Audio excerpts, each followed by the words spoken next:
Now tuning in to Earbud Media. Audio for everyone.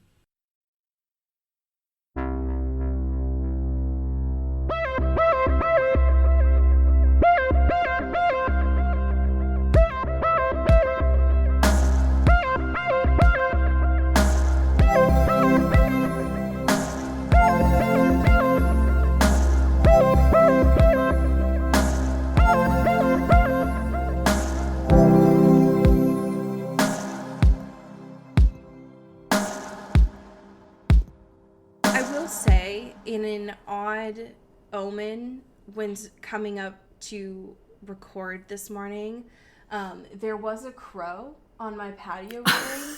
Ooh. Which felt like a very weird omen. Yeah, you got some dark energy. You got a message. Yeah. So I don't know what Ferrero Rocher knows that I don't. Yeah, Ferrero is sending crows to your house. Menacingly. Honestly, it could be any of the authors that we've talked about so far that have finally started sending birds. Yeah, right. Yeah, they've all banded together and are sending us a dark, twisted message. And they have finally listened to a half of an episode and realized that birds are my biggest fear. Right, yeah. And are like, just send some crows. Yeah, how do we get these people off our fucking backs? Right. Send one bird, done. Easy. One bird, yep, and that's actually... If you want to take this podcast down, it's quite easy to do. Yep. We are not on a solid foundation. We can crumble so fast. We can be bought, but we can also be very quickly silenced. Oh my god, yeah. And both of those work by money, actually. Yeah, and honestly, a smaller price to pay than you would think. Yeah, honestly, it reminds me a lot of that tweet that's like, would you rather have 80 grand or go to dinner with Jay-Z? And it's like, you could 800, right. Like, the number's way lower than that. Yeah. I'll shut up forever. Yeah, easy clap. Yeah. That's a message specifically for you, Stephanie Meyer. Yeah. If you want us to stop exposing you for being an asshole, pay us. Right. And we'll leave. And we're done. Yeah, you can threaten us with birds all you like, but the only thing we'll take is a bribe, Stephanie. Right. Exactly. Yeah, if you and E.L. James and Ferrero Rocher want to pair up, yeah, and you want us to shut the fuck up forever, we'll say the number's high. It's not. No. No. Just keep those direct deposits consistent, and I'll fuck off forever. Yeah. So, the rent is too damn high here in Seattle. So listen. Not enough people are talking about this. No.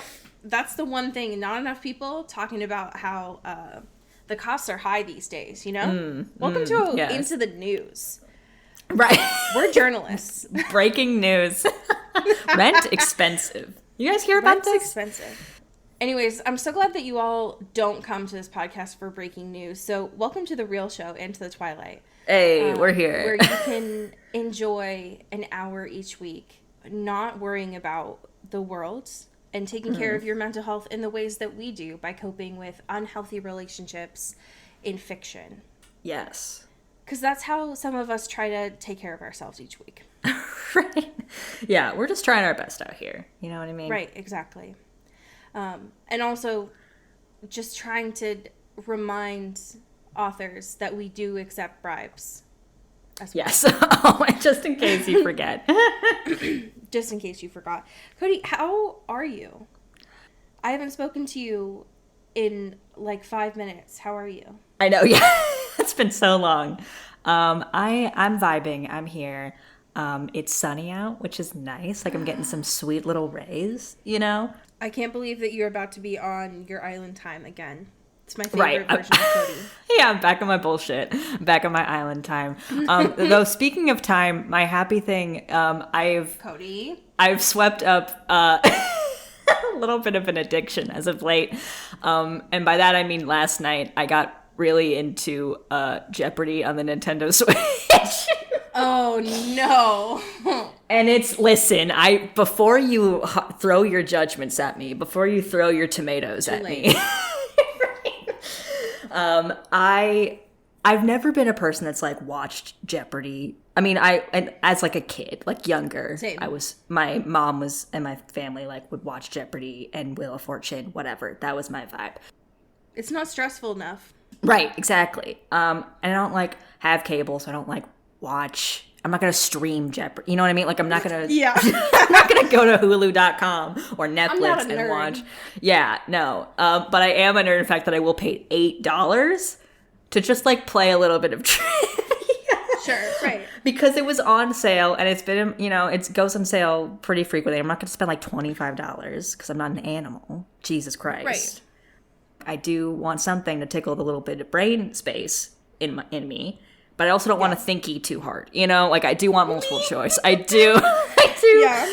I don't want to like, flex on anyone. Right. But I do like the veneer of learning, that's gamified. Welcome to Into the Veneer of Learning. Yes, exactly. So yeah, I was up until maybe like 4 a.m. last night. Oh my God. Playing fucking Jeopardy. And in my defense, I do work like a later bit of a shift. So, I am up a little bit later by default. But not 4 a.m. This is rare. Yeah, you can't blame your job that much. Yeah, I just got into like a parasocial feud with the CPU named fucking like Randy or some shit, and I just wanted to destroy him so hard. and I really got invested in it. I don't know what's happened to me. Oh my God. That sounds exactly like when I want just a little bit of a twist on my Switch routine, I will go back into, I play Yahtzee, but it's not on the actual Yahtzee game. It's on the the Clubhouse games. The Clubhouse game. Yeah. Oh yeah. God, what a time that era was. Right. Yep. Exactly. Because I can't be bothered to get the actual like Yahtzee game because I have it on Clubhouse. But yeah, that's where I'm at. I'm pretending to learn. I'm having a great time. How are you, my friend? That just brought me so much joy. So thank you for that. Of course. Yeah. My happy thing for this week, though, is something that's very fresh to me that I watched just a little over 12 hours ago.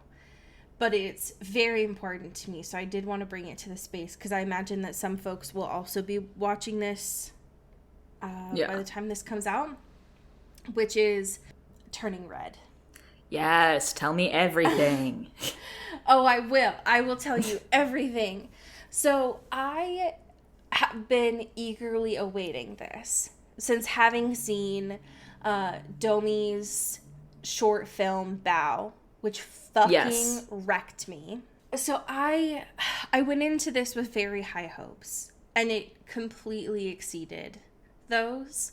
It reminds me a lot of what I loved about Pen 15. Yeah. Of just a very authentic representation of adolescence. I think that something that Pixar has done very well as of late, when I think about Turning Red, when I think about Encanto, when I think about Luca even, is just like authenticity, which I very much appreciate. I laughed so much in this movie. And I cried. So much. But I also think in a way that I think Encanto did for a lot of folks, Turning Red, I feel like healed something in me that I didn't know I could be healed. That like therapy has been trying for years and years and years to do. And I was like, nah. Right. And what I love about this is not just the animation style. It is very unapologetic about how 13-year-olds just have a spectrum of emotions, and everything feels so just 100% all the time, whatever it is. If folks grew up watching Sailor Moon, or any sort of anime from like the early 2000s, you will see that in the artistic style here, which is amazing. it's just different. And it's very good. Everything I've seen of this looks cute as hell. And to be like a directorial debut. Yeah, that's a power for a move. feature, I guess, is such a boss move. Right, yeah. It's like, I'm going to make this about, like, teen girls, unapologetically, boy bands, red pandas, let's go. Everything, weirdos, loving it. Live, laugh, love, baby. I highly recommend it. It was a blast to watch, so... we have a weird little smattering of current events this week. Yeah, we sure do. First of which is just a critical timeline from Vulture. Doing the work. Doing the journalistic work Right. of chronicling Robert's difficulties filming the Batman. Future historians will bow to you for this intrepid Yes. chronicling of history. Yes, so thank you to Jennifer God Zahn bless. for this piece titled A Sad List of Robert Pattinson's Struggles Filming the Batman. And it's Fabulous. long. Like, it's Right. long. Yeah. It is extensive. Yes. And most of these we have somewhat touched upon. Correct. Like the pasta, him getting the Newtons, His having a screen very test and him just having a dying. very hard time in that suit, being very sweaty. You know, Right. we're on it. You know, we're journalists. Keep up We kn- with this as it goes. As it breaks, right? But there is one thing that we have not really spoken about in here, Yes. which is the fact that he broke his wrist. Yeah, I don't remember this. I don't remember getting news about this happening. Right. Because, like, we have famously talked about him breaking, like, his butt or whatever. Right. In Twilight, or one of the Twilights. Was it the first Twilight? The first scene of Twilight that they ever Yeah, shot I remember of it being Twilight? like at the beginning. Yeah. This is a thing with him, I guess. He is prone to breaking parts of his body, it seems. But he did break his wrist shooting while doing a stunt. And it was in 2019, like it was at the end of 2019. Right. I forget that this film has been in the works for a bajillion Forever. years, you know. Because, wow, it has been going at a pace. I mean, now it's here, so hey. But that's Right. wild to think that this was all even before any of this going on. The other thing that really shocks me is we've touched on a little bit about how difficult it is for not just Robert, but anyone who has to wear the batsuit to move around, that it's very Right. constricting, that it's time consuming to get on and off.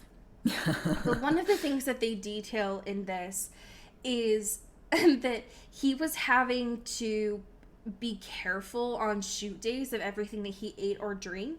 Yeah. To the point where he was having to, like, count the sips of water that he was having. God. I'm imagining, because of the fact that it wasn't just so that he had this, like, the body type that they wanted Right. him to have, Yes.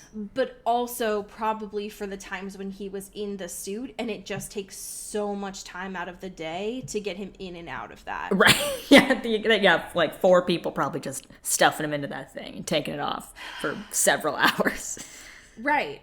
And that's a lot of, like, potential shoot time that you were just wasting. Right. I also wanted to know your opinion on him losing, quote, losing his Batmobile privileges. Now this is the funniest shit I've ever heard in my life. This man was like, okay, so I got access to the Batmobile all by myself. They said drive Yeah. at 10 feet. And I said, well, what if I go off instead on a joyride for 25 minutes doing stunts with any of the things that he's learned with working with the other cars, not the Batmobile. Very different kind. of things, you know? And then someone had to have gotten fired that day. Right? It's like, you let this man, this chaos agent, alone, unsupervised, in the Batmobile? Right. And trusted him to take it for 10 feet? Absolutely not. Do you know what the stakes are here? Do you know this man?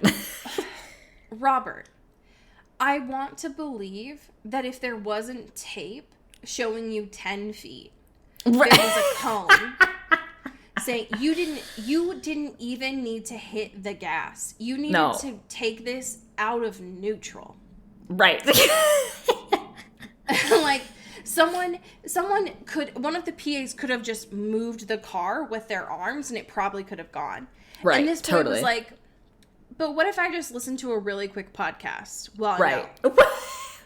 So I actually got some errands to do. I got to pick something up at Trader Joe's. I need to pick up my groceries. Yeah. And dry cleaning in the Batmobile. Yeah. Is that cool if I just... My car's like so far away. You know what I mean? Like, I think I'm already in here, you know?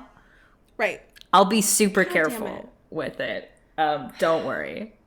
But I guess after this, they were like, man, no one... You can never let him alone in the Batmobile ever again. He cannot be trusted. Because not just like 25 whole ass minutes. Yeah. But he also says that he got photographed by paparazzi because, of course, obviously, my man. You were on a filming set and they were like, that didn't happen. God. That was not supposed to happen. This fool. This motherfucker. I'm surprised he didn't get fired from his own movie. You know, like... Yeah, I wish someone would have had the audacity to just gently slap him and be like, are you kidding me? Yeah. Hey, bud. That's honestly, I'm choosing to believe that's why him and Matt Reeves got into their unofficial tiff. Yeah, I believe that. I believe that conspiracy theory. Yeah, that's so wild. While we're on Robert Pattinson, do you want to talk about the news that shocked both of us this week? About him? God, do I? That no one told us about? Listen, I got a bone to pick with some of y'all. Unless we have talked about this photo before. But I think that is highly unlikely. So. But also, I have forgotten everything we've ever said in this podcast, so whatever. I feel like I would have remembered if we talked about Beyoncé on this show. Right, this seems important. So, fucking... People are talking about the Batman, obviously. They're on Twitter.com. Doing their tweets, doing their little JPEGs, doing their little drawings. I love it. I'm here for it. We're having fun. But because of this, and also the emo-ish nature of this film, and the music of this film. And of Robert, yes. People are sort of resurfacing the maybe little-known fact, or lesser-known fact, that Robert Pattinson was featured on a song by Death Grips. And... apparently, Robert Pattinson, very huge fan of Death Grips, which fucking tracks this man. I've never seen him happier than in this photo. And there's also a crucial 2013 JPEG with Robert Pattinson, the boys from Death Grips, and Beyoncé. Because... Beyoncé. And I just feel a little let down by y'all. Right. You know what I mean? Like, I'm not angry, but I am disappointed. Oh my God. I want to frame this. No, I want to like print it out on like those big like tapestries and stuff. Like, you know, when they do like the Saturdays or for the boys' flags. Ooh, okay. Yes, that's perfect. I'm going to print this out a puzzle. Because I want that cheeky little fucker who's smirking. I want his smile as a puzzle piece. Yeah, just like the little side of the mouth. You know what I mean? Yeah. There's so many things happening here. And I am obsessed with all of them. I just didn't know that it was possible for Robert and Beyoncé to be that close together. Yeah, like, is this allowed? And she looks genuinely happy. Like, what? Yeah. What did she say at that time? Like, hey, I really liked you in Water for Elephants. Like, what? I have found an article from W Magazine in which Robert Pattinson allegedly explains how this photo came to be. And as we know, tried and true, this podcast, we cannot trust anything this man says. However, he says the photo of us and Beyoncé came from when we went to her concert, drank so much red wine that we all had black teeth, and I was trying to find a place backstage to get all the stuff off my teeth, and bumped into Beyoncé, so we took a picture. Oh my God. So, take that was she like, how you want to take it. Hey, Robert, so glad to meet you. I have a couple questions about that film, Remember Me, that you did. Right. Would you mind answering those for me? Like, what do you say? Right. Beyonce's like, hey, Robert, I just want to know what your thoughts are about 9/11 and your titular film, Remember Me. Hello? What do they possibly have to say to each other? I will say, all of these men from Death Grips do look like they've had a lot of red wine. Yeah, so, maybe the theory checks out. Yeah. But I also know that I should never trust anything that this man says, so. No, right. For all we know, he fucking photoshopped this himself. You know what I mean? Himself. Yeah. If the fucking green sweater Grinch fucking barbecue photo got memed enough to think, many people think that was a real JPEG, who among us are not to believe that this may also be a sick, twisted Photoshop, I remember when we let so many people down when we told them the truth about that. That was a hard day. Yeah, I still feel pretty bad about that. But you know what? You got to know the truth. You can't live like this. Oy vey. What a weird piece of news to get this week, I will say. Right.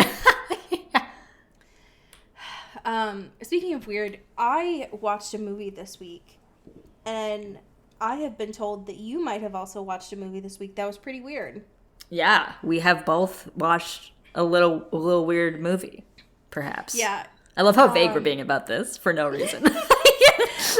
So coy. Fresh came out, and I will say, I'm just gonna do a little sprinkle here, because we might do this as a bonus Jonas this month. Right. Yeah. Mainly because it doesn't have anything to do with the show.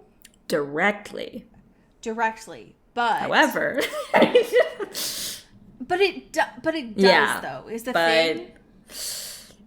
Fresh gives off a little E.L. James. Yes, it's giving a little 50 up. Shades. Yeah, right. And it's just wild. It's also set in the west side of Portland, over in like Beaverton/Hillsborough area, right? Which I spent a good 25 minutes in the first part of the movie trying to figure out exactly where this was located. Because it was fucking up my brain so much. Yeah. This movie's wild. There's a review on Recently Heard that the title is Fresh as 50 Shades of Grey with Tabasco sauce. Which, okay. You have my attention. Yes. I'm interested to hear from people's opinions on this. Yeah. And I think that we will probably dive more into it in our bonus Jonas if we do it on it. Right. But it's something. I'll say that. Yeah, it sure is something. That first 30 minutes has my attention. Yeah. For sure. Yeah.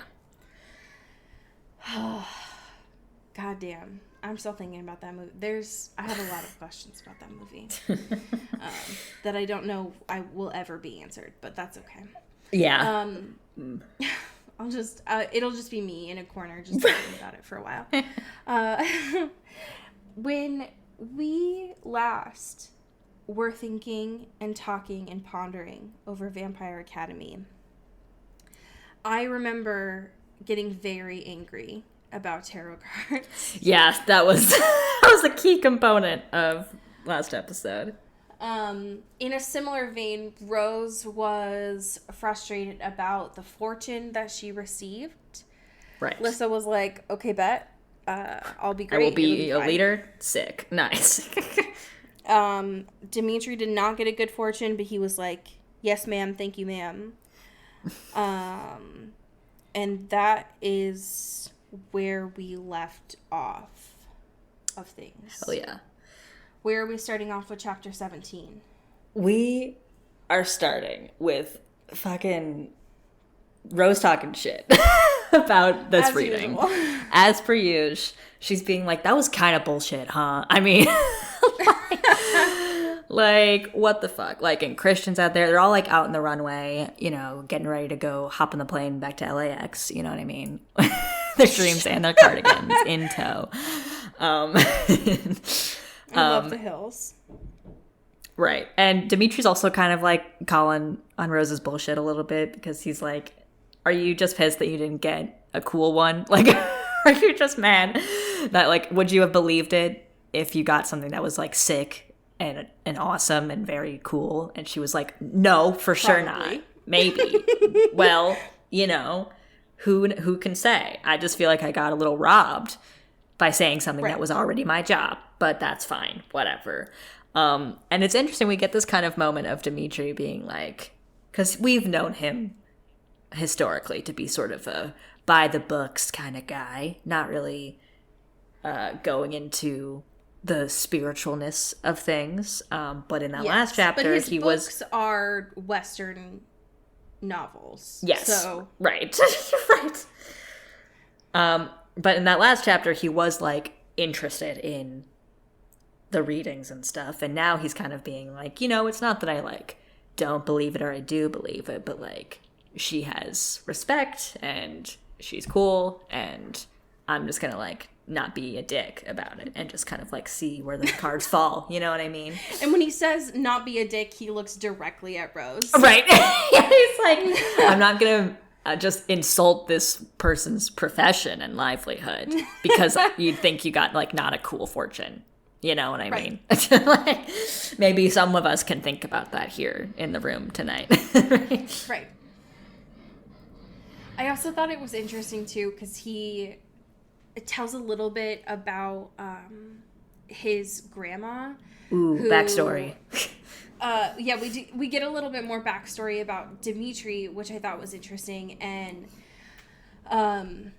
which makes sense because he says that Rhonda, who was the tarot card reader in the last chapter, right, is essentially like the English translation is witch, but he says it in Romanian, and I do not know how to pronounce. There's something over that A that I've legit never seen. But he says like witch is close, but it's not right. Like it's not. Yeah, that. It's the closest translation that, you know, the 1-to-1 kind of thing. Right. And Rose is like, now wait a goddamn minute. Like, if Dimitri says that he believes in like witches and like fortune tellers, like maybe he could handle me like seeing ghosts. Like it's like, okay. hey, maybe we could. I could not just keep gnawing on this shit forever. Maybe we're getting somewhere here. Very good, Rose. Yeah. I do also love too that she's kind of like surprised that Dimitri has a grandma. Yeah. Everything about Rose, everything that Rose knows is getting like blown up here. Right. She's just like, I know you like technically you'd have to have one, but it is very weird that you do have one and that you were raised by a grandmother. Because he starts to like tell her about his grandma and how like she was this equivalent to like practicing magic. Mm-hmm. And he's like, yeah, like that's what she used to do all the time. But she didn't do that like all of her life. She was a guardian for a while, and then she like gave it up sort of to she gave up being a guardian to stay with her kids, and that's when she started to like practice more of witchcraft. But her ideas probably like sound really sexist to you. Right. Yeah. And Rose's like, what? Stay home. Make food. Take care of the kids. Well, there's so much fighting to be done. Right. But it's weird though, because Rose is like, well, that doesn't really sound sexist. Which surprised me because she's like, she had these same ideas about the men going off to fight. Right. Which I think makes sense about why when she met Ambrose last week, it was so startling for her. Right. She was like, what the fuck are you doing here? Yeah. It's sort of more like almost a reverse kind of thing of being like confused at, or putting the expectation on the men to obviously fight, and women also fighting if they want to and if they're cool like Rose, but like the dudes that are like more of the stay-at-home kind of people, she's like ultimately confused by. Yeah, this is the book where Rose learns gender roles. Yeah, we're figuring it out, and starts to learn how she feels about gender roles. Right. I felt so sad though, because there was a part where like Dimitri was starting to tell more about his family, and Rose started to notice that like he was smiling about the fact that his mom would like take him back in a second if he wanted to come home, rather than having kicked him out. And Rose was like, but I also noticed that his eyes kind of looked a lot like being homesick. And I was like, hey, fuck you. Hey, like, Rochelle. Hey, Ferrero. How about we don't do this? Miss Ferrero, please. Miss Ferrero, Miss American Ferrero Rocher. Stop. I can't do this. It's fucked up.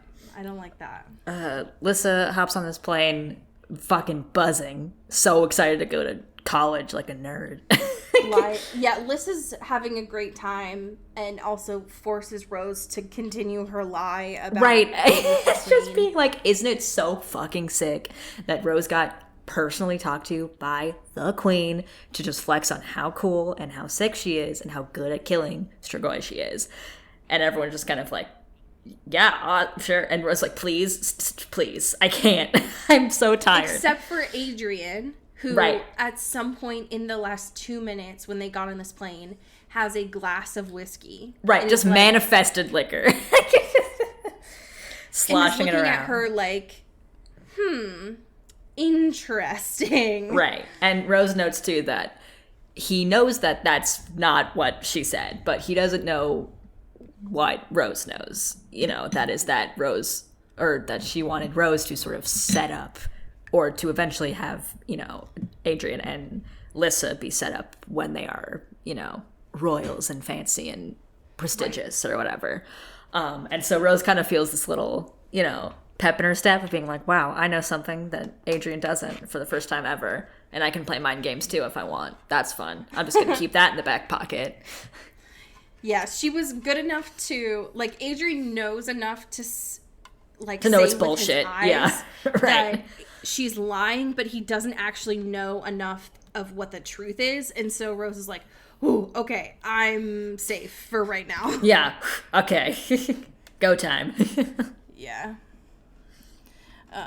But when Lissa keeps, like, describing everything that happened, naturally, Christian's like, so wait a second. You don't actually need to go to this fancy school. Like, you can go to a regular school. Why don't you just, like, live with my aunt and things will be fine? And Rose is like, no, first of all, this sucks, but also, like, she'll be safer, and they have, like, things in place, and also they kind of got, I can't say it, but they got bad blood with your aunt. I'm not going to say that, but we all know this, right? We know this. Yeah. Which is true. Like, I think everybody knows this at this point. Like, that's... And then they're fucking gabbing, they're fighting. And, we thought we were done with the headaches and the visions. Nope. Turns out, we thought, no. Incorrect. Strap in. They're back, baby. And worse. Yeah, they are bad. And it seems to happen, like, so there's this weather system that's happening. Right. So they can't actually land at the academy. They have to go somewhere else or whatever. Yeah. And rather than last time, I think, where it happened when they were taking off, I think, this time it happens when they're, what's the fancy fucking name? When they're, like, going down. Like touching down? Yeah, exactly. Yeah, whatever, plane stuff. It's been so long since I've been on a plane, folks. Right. I don't even remember. I don't know how they work. What's going on? But it's the way that she describes it this time is it's not just Mason. Like it's not even like last time where it was just shadows. This time she can see like faces and bodies. Yeah, and like of people she knows. I fucking hate it. This is so no spooky. Thanks. We got our, you know, our regular Mason up in here. Welcome back, Ghost Mason. Hello. We also have the Guardians from what's his nuts? Victor's Guardians. God. All up in there, just chilling. We also get, crucially, fucking Lissa's dead family. Right. So there's like a lot of things going on here. Yeah, we still don't know. I mean, probably someone has said it at this point, like what Lissa's mom and dad's names are. But it's notably her brother, Andre, who's doing like a whole thing. Yeah, like doing this menacing ass gesture. There's like this big black void behind them, essentially. And they're just like, he's pointing at Rose, kind of like doing a little beckoning thing, and pointing at the black hole where they're all kind of like coming in and out of, resembling being like, where Rose takes it at least as, we died because of you, essentially, and you should not have made it, and you should come with us. Yeah. Well, because Miss Ferrero, notable for her subtle metaphors. Right. So this reminded me, when I was reading this, what I was imagining was in the animated Hercules, like the Sea of Souls. Yes. And it felt like Andre was like, look at me, now look at the sea. Right. Now take a look back at me. Right. Now look back at me. Do you get it, you dumb bitch? And it's like, yeah, like we got it. I know that this is a YA book, but yeah, like... Right. I understand the point of why you have ghosts that instead of last time where it was just shadows, this time all have deliberately perished because of this person. Right. And or have she unfinished. Thinks they've died because of her. Right, yeah, or has an internalized thing about it, whatever. But like has some sort of unfinished business kind of thing going on. And it's like, okay. And it does take, like, Rose has an understanding of this, but it does take her quite a while to be like, I have some theories, you know, but maybe, you know, and we get into that in the later chapter, but it's like, girl, I mean, this is pretty laid out for you. You know what I mean? To be fair, she does also, she's like panicking, right? Like, right. Understandably, and then it does seem like she passes out. So she has some physical needs that need to be taken care of. But certainly. Yes. It does take her a second to like put all the clues together. Right. When it's like, babe, like, hey, bestie, hey, trust your instincts here. Yeah, you got this. You got this. It's scary. Like, Rose, I'm so sorry. Yeah, girly. That's, oof. No, thank you. Not a fan. I understand why you're like, Lissa, thank you. I love you. But, like, if you would have known when you saved me from that car wreck, would you? Hey. Right. Like, hey, let's just think about it, you know, for a second. Right. Okay. Chapter 18. Hard cut from her essentially passing out and being seemingly taken to this fictional underworld. Yeah, she starts by filling up her punch card. Right, she's back. She's back at the fucking doctor's. Just number one, I was going to say employee. That is incorrect. I mean, America. But, you know, number one patient. Rose, back at it again. And just being like, hey, how are you doing? Are you alive? Are you conscious? Good? Do you know what day it is? Do you know what's going on? What's up? Who's the current queen? Right. Who's the yeah, like what's I'm trying to think of any am I holding up? Right. Just any sort of are you here kind of test. And Dimitri's there chilling, which is good. Like, he is concerned, but also tender. Soft boy. Alberta, full of care. less tender.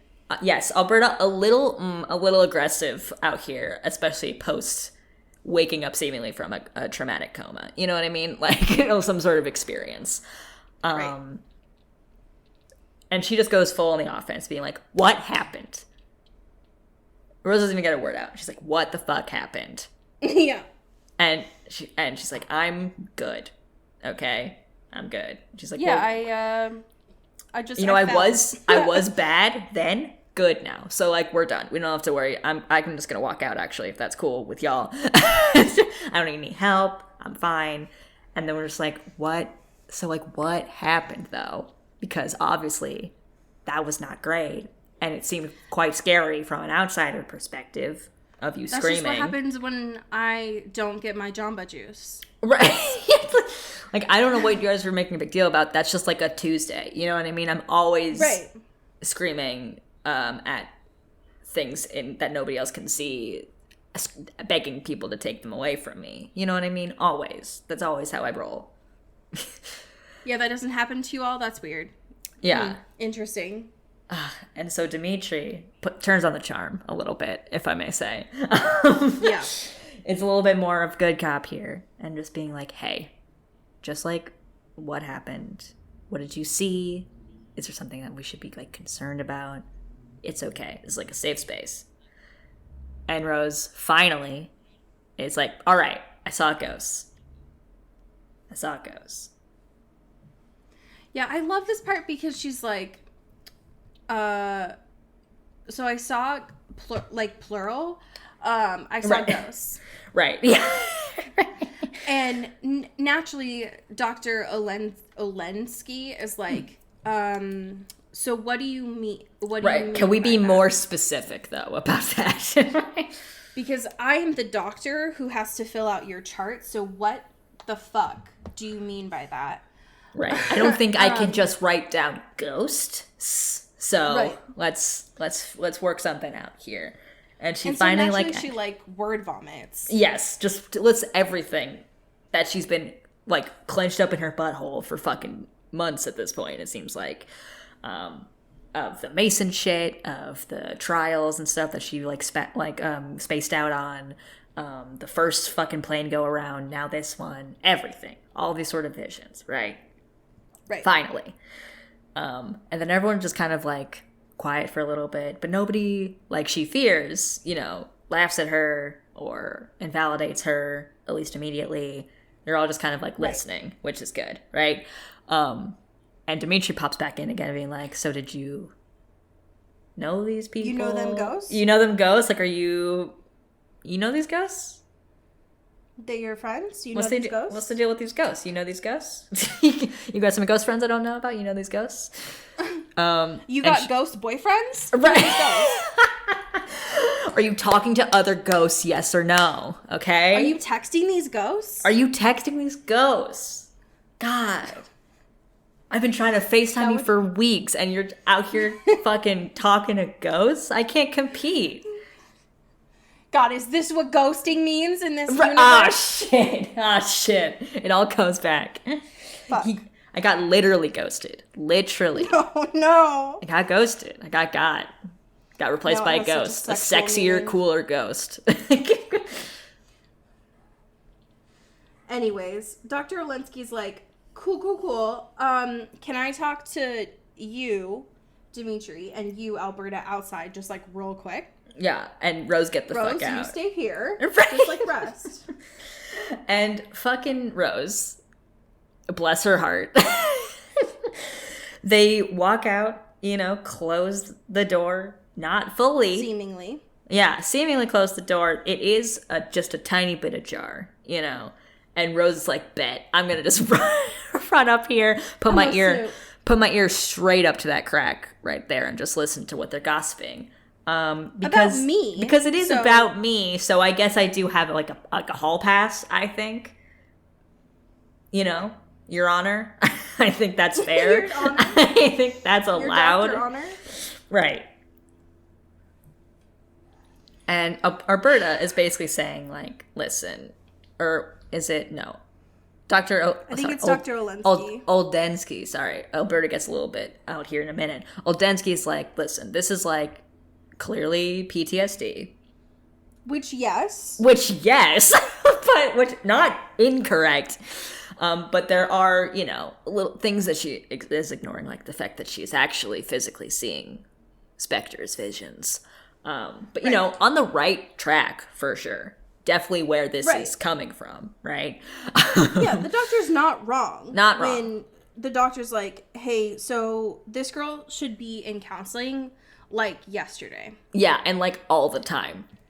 Because she's not been given time to, like, think about this or process this since the trauma. Ever. And just got straight into doing more replications of that same trauma, which probably doesn't help, you know? Which is not wrong. Not wrong. No. And I agree. But is also neglecting the fact that the ghosts are real. Right. And which does not help. Like, Rose, fucking not being subtle at all. She could have just eavesdropped, but she decides to burst right in the middle of this. And being like, whoa. Like, if I have to do, like, counseling at this rate, like, all of this, I can't do the rest of my trials, and I can't graduate. And that's a no-go from me, dog, okay? Because I'm not going to be a super senior, so that's fucked up. Right. How rude of you to even assume that I would do that. How dare you? I got plans, okay? I got things to do. Agreed. And so they sort of, like, settle a bit of on a compromise where... You know how sometimes you just make a compromise with a minor who's clearly in distress? Yeah, I think that's great and super good and just benefits everyone involved. Rose certainly quite happy. Should be in the lead of their care. I believe that. Yes. But I do love the fact that, like, neither Dimitri nor Alberta are her guardians. Right. And they are the ones who are part of, like, making some of these decisions about her care as well. Right. Yeah. God, could you imagine if they just, like, rope Janine in here or some shit and they'd be like, nope, just they should never, you know, you can't go all speed ahead, baby. Keep going, you know. Yeah. So glad there's at least other people involved here. Wild about this is that they do settle on this, like, weird half compromise of, like, Rose is doing 3 days of field experience a week, no night duties, which is daytime for them. Right. Yes. I think. Yeah. And then on those other days, she would do training or, like, book work or something. Yeah. Which, again, that's not bad. Seems that's pretty sick. And especially normal. if she can still graduate on time. Yeah. Like, that seems like a pretty good, you know? It seems like a lot of what they do is standing around, to be honest. You know? Like, exactly. Might as well be reading some books, getting some therapy, getting some, like, good vibes, you know? Seems great. 100%. For the situation. I am curious about how you feel about this conversation between her and Dimitri. Ooh, it's so interesting. There's so many things going on here. So, Dimitri finally is like, all right, they're like one-on-one now. And Dimitri has known that Rose has been lying to him about this forever. But he's just been like, I'll wait until you're ready to say something. You know, like, nothing is going to get pushed out of you like this, you know? And I'll just wait until we're walking you back to your dorm, and then I'll be like, I'll just pull your arm back and be like, hey, what the fuck was that? Right, and then like, hey, so, you know how bad that was for me, actually? You know how scared I was? Which is also kind of sweet, to be honest. Which Rose probably didn't expect. You know, she was just like, whoa, first of all, this guy cares about me. Doesn't even have to be like a romantic thing, but like also just like an actual person thing. And is not like shutting me down. Whatever. And she's like, well, you're not scared of anything, first of all. So that's a lie. And he's like, I've never said, you just made that up about me. That's, I'm a person, Rose. I'm scared of a lot of things, you know? And, like, I care about you a lot, okay? So, and this has clearly been going on for a while. Like, let's not try to, you know, hide this shit, you know? Right, exactly. And then we get to the topic of, do we believe in the said ghosts? And I think that it's natural that she's like, okay, so I need you, if I'm going to tell you this and, like, right. be actually honest with you, then you need to hear me out. Because right. I don't want you, what she said, like, in her words, she's like, I don't want you to think that I'm crazy. Right. Like, we got to lay the groundwork first before I even let you in to this, right? Like, you even have to, like, have a possibility of potentially believing me before we get started. Right. Which I think is a reasonable thing to address. I agree. And so when she tells him everything, and she tells him about, like, when it happened before, like, when she met him, like, way at the beginning, and then with Stan and everything, she like essentially just spills it all. Yeah. At this time, and is like, one of the things that really stood out to me about this conversation too is like, there's a part when she says, if you think I'm a child, like too naive to get what's going on with her fragile mind, then you should just like keep walking. But if you trust me enough to remember what I've seen things and know things that kind of surpass those of others my age, well, then you should realize that I might know a little about what I'm talking about. Yeah. And it's like, I think that that's a great thing for her to realize, is like, she is recognizing she is not an adult at this point, while also recognizing that she has experienced things that people her age have not and should not have. Yes, right. Yeah, so she's kind of in that weird in-between kind of. Yeah. Not by her own choosing, obviously, but just by how the cards have laid or whatever. And she's like, that's just something, A, I gotta know about myself, but B, you gotta know about me. Like, I am not just like a kid, but I'm also not an adult. I'm in this weird, like, I just have trauma and I'm also a minor. And I just need you. I'm just trying to live. I have no money. You can see how stressful this is for me. But no, just trying to be like, hey, like, this is what's up. It's confusing, and it's not how we're all expected, how things are, and not how I expected my life to be right now. But, like, you gotta trust me, okay? Or at least try. And that's something they kind of get some semblance of understanding of, where he's like, listen, I do, like, respect you and I trust you, but I just, like, don't believe in ghosts. And she's like, will you try? And he's like, yeah, I think I can do that. And it's like, And I think that's all that he can ask of himself, and also all that she can ask of him at this time is like, just hear me out. Doesn't need to be a full switch of belief systems or whatever. Just like, can we at least try to understand? Because even I don't understand. And that's what's confusing too. You know, we're all in limbo here. We all don't know what's going on. And I think something that she does a really good job of laying out when she explains all of this to him is like, this is really specific for it to just be like a stress reaction. PTSD can be really intense and specific, but what she's explaining is like, it feels different to her. Yes. And I think that's something that she's trying to communicate, is like, in my gut, this feels different. Right. There is something that feels more than this. Just another layer. Hard to tell other people at first, is like, this feels different to me. But she also mentions, and actually I think, she also mentions the thing that Father Andrew had said, about like ghosts sticking around after dying young or violently. Because I think Dimitri was like, do you think like this is revenge? And it's like, meh.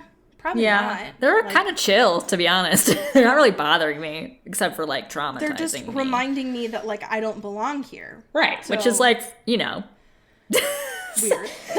Not helpful.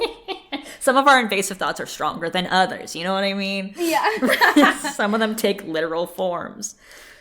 He also doesn't seem happy about what Rose remembers about Victor and the shadow kissed stuff. But it makes sense with what Rose is building as this theory of, like, that she has died before. She has this connection to the the world of the dead. Yeah. And the more, now that she has killed, she has this stronger connection to it. The thing that I think is a question I would have asked if I was in Dimitri's shoes is, like, why the airplane? Yeah. Like, what is it about that triggers it? Like, And, yeah. And I love this part, too, because this is very Rose. And she's like, what are you, a lawyer? Like, why do you... Yeah, get off my back, dude. I don't know This shit. is all I have so far. I'm working on it, okay? I'm trying to build a case here. I don't need to be... Exactly. I don't want to be judged so quickly. Yeah. But he's in Dimitri mode, which is like, this story has like, your theory has holes right now, but it's something to work off of. Yeah. So that's good. It's a good thing. Yeah. We love to see it. Yeah. And he does that part where he's like, you know, I'd never abandon you. And I Right. just threw my Ooh. foot down. Right. Yeah, just like, stop it. Stop it right now. Shut up. Now, what in the about hell this happened? last Yeah, bit? what in the hell happened? This last bit. What is going on here? What is this weird fucking, like, C plot? Right, we got a fucking Here. side quest here all of a sudden. I'm so confused because this has been mentioned like twice. Right. And both times it's been a side thing. Yeah, and we still have not figured out where it comes in. Or what. Or why. Or whomst. who. Or why anything. Just like a lot of vague whispers of something bubbling. She, Yeah. like, goes to, like, heads back. She realizes, like, her bag is at the med clinic again. Because all of her shit's there or whatever. Because they just, like, keep a little corner of all of Rose's shit. Just, like, in case she needs it again, you know? It's just like a locker there, you know? So she goes back, sees someone on the cot, Abby Batica, and Rose is just kind of being like, let me guess, you fell. And Abby's like, sorry, what? Abby seems, like, fucked up, like, bruised, scratched, like, feels a little unconscious, perhaps. Rose is talking about Brandon, Brett, and Dane. Right. Brandon, Brett, and Dane were random motherfuckers who were like Maroy, who had gotten hurt like forever ago. Okay. And when they had said what was wrong with them, they said They all fell. said they fell. But Okay, yes. They all said they fell, but their injuries weren't like fall injuries. Right, they all looked fucked up. Okay, word. Yeah. But again, this was forever, like it was forever ago. Right, yes. Oh, because this was when, like, people were like, we should fight kind of vibe. Yeah, this was like around the time when Rose went to the middle school and was like... Gotcha, yes, okay. It was yes. around that time. Got it, okay. I was like, who the fuck are these people? I was like, did I just, like, pass away and forget what That's happened? what I'm saying. It was like it was a long time ago, and it was such a, like... Minuscule. It was like Yeah. a sentence. What? Okay. I know. Word. Anyway, so they're like talking back and forth. You know, Rose doesn't know anything, like almost as much as we do, essentially here. Exactly. But is trying to like kind of poke as if she does know things, you know, and trying to get that secret tea. Trying to just like be like, oh man, how you doing? Like, how do you even get in there? Like, what's going on? You know? Right. And they're all just, and Abby is talking about like, man, I could have been stronger. It wasn't enough. Like, you know, let's just make sure this is all on the down low and we'll try again later kind of vibe. And then Rose is doing a great job of pretending like she knows what's going on. She's killing even it. though she knows fuck all. Yeah, she is really swerving, and I appreciate it. It's expert level shit right here. It is. It's expert. And then we get this I don't know if I should do like an Enye or something. I don't think that's right.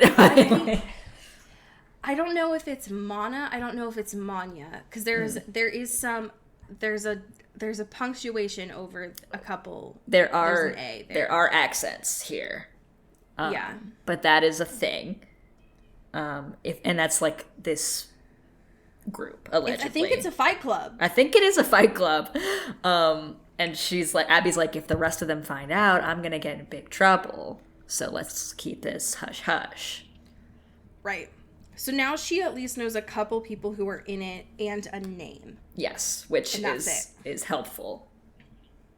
Right.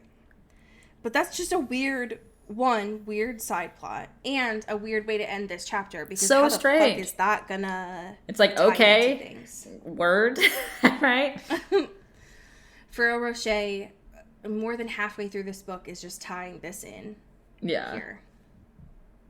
So weird. Listen, we're figuring it out. We have chapters 19 and 20, and we're getting close to the end of this book. So pretty interesting we are. Stuff. We're crushing it. Cruising. Yeah, we're cruising with bruising right now. lots of bruises all around. Yeah. We have some amazing patrons to thank. Would you like to start us off? Hell yeah. Thank you to Katie Black. Woo. Ooh. Thank you to Kylie Minty. Bam, bam, bam. Thank you to Alex Dornan. Ooh. Mm. Thank you to Carrie Goldberg. Pew, pew, pew, pew. Thank you to Mickey Meyer. Ooh. Oh. Thank you to Rebecca Cullen. Pew, pew, pew, pew. Thank you to Mulch Gray. Mulch. Thank you to Taylor Brown Town Lautner. Yes. Thank you to Jasmine Anastasia. Ooh. Thank you to Cassandra Bomer. Pew, pew, pew, pew. Thank you to Megan Pattinson. Ooh.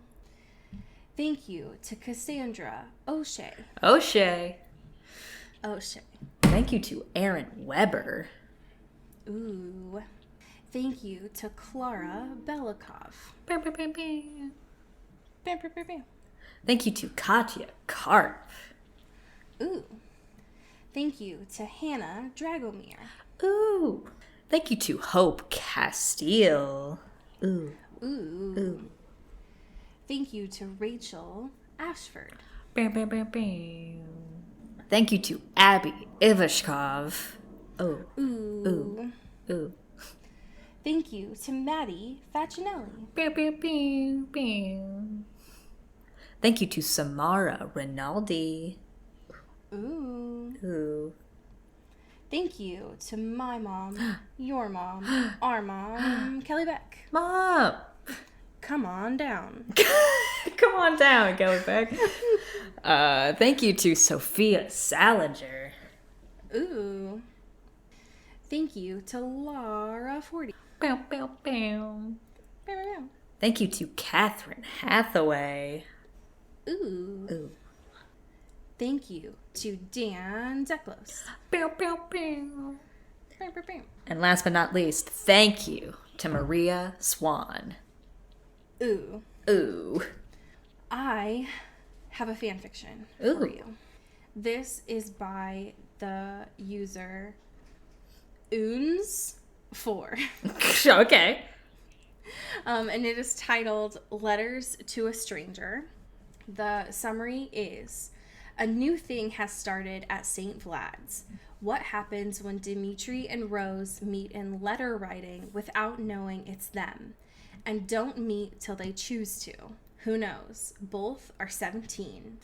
Okay. And this was published in May of 2010.